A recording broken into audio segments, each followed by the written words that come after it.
Donc on va voir ici donc la commande dans filtre renforcement, la commande accentuation qui est une des premières accentuations de Photoshop qui date d'il y a un certain temps.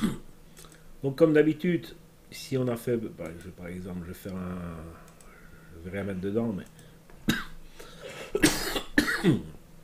une teinte saturation est par exemple un niveau, nous devons comme toujours faire un calque qui regroupe toutes les commandes. Donc CTRL ALT SHIFT E ou aller dans image, appliquer une image,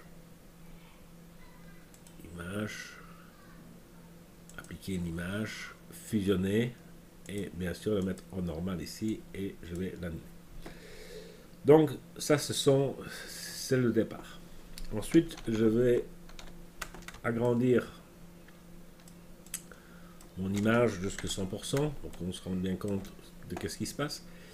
Et on va aller donc ici sur ceci et je vais d'abord aller faire filtre, convertir pour les filtres dynamiques.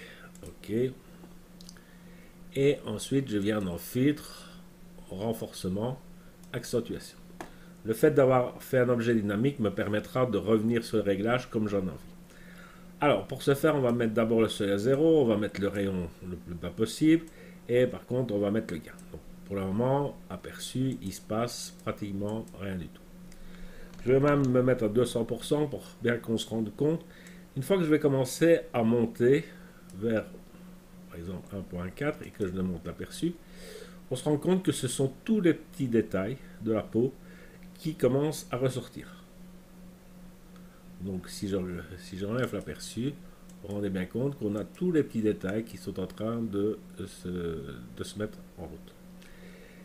Si je continue à augmenter vers, je vais dire, on va mettre vers 4, on se rend compte que là, j'ai à la fois les petits détails qui sont toujours là, mais en plus de ça, j'ai des plus gros détails qui se sont mis.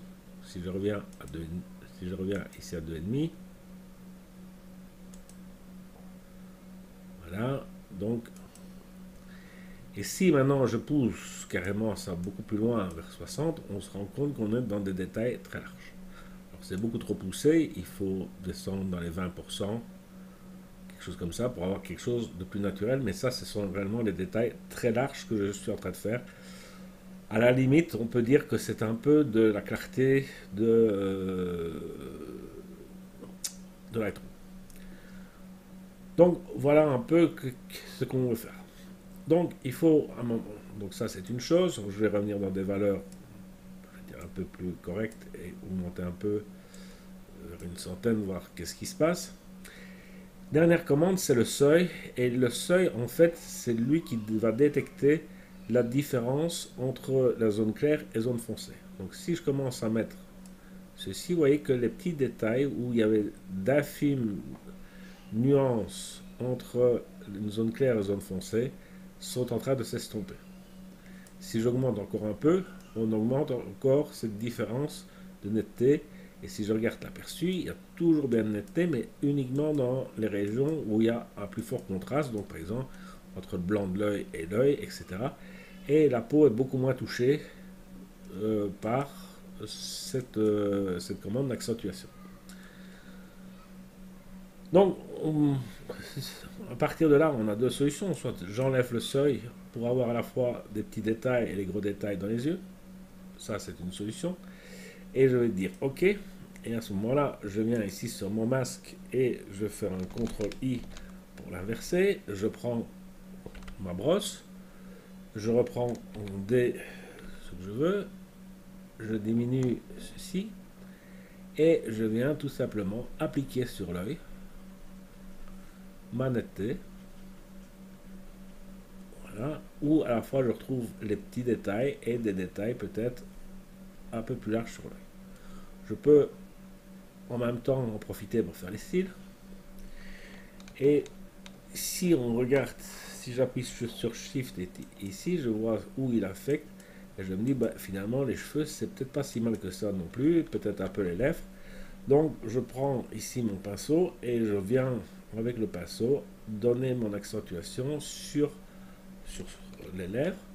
Je peux également prendre un pinceau un peu plus large, peut-être avec moins, pas d'opacité, avec moins de flux.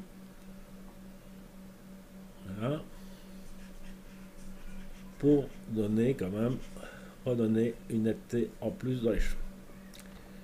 En général, ce qui marche encore assez bien également, c'est, et là je peux le remettre à quelque chose de plus fort, c'est sur les vêtements, où on va donner une accentuation au détail dans les vêtements. La seule chose que j'essaie de ne pas faire, c'est de prendre la peau. On peut peut-être passer un peu sur l'œil du chien aussi. Voilà. Et dans les poils du chien, ici tout autour. Donc si maintenant j'enlève mon masque, on se rend compte qu'il y a bien une différence. Cette différence n'est pas énorme. Et c'est justement ça qu'on veut obtenir dans l'accentuation.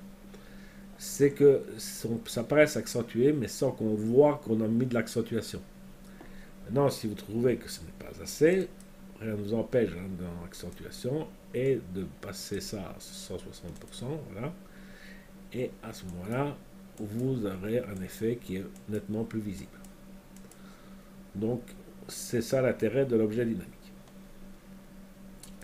On peut également faire ici, refaire la même opération, faire un CTRL ALT SHIFT E. Voilà. Donc là, on a repris tous ces réglages-ci plus l'accentuation. Là aussi, on vient lui remettre un filtre, on va le convertir pour les filtres dynamiques. On va faire un OK.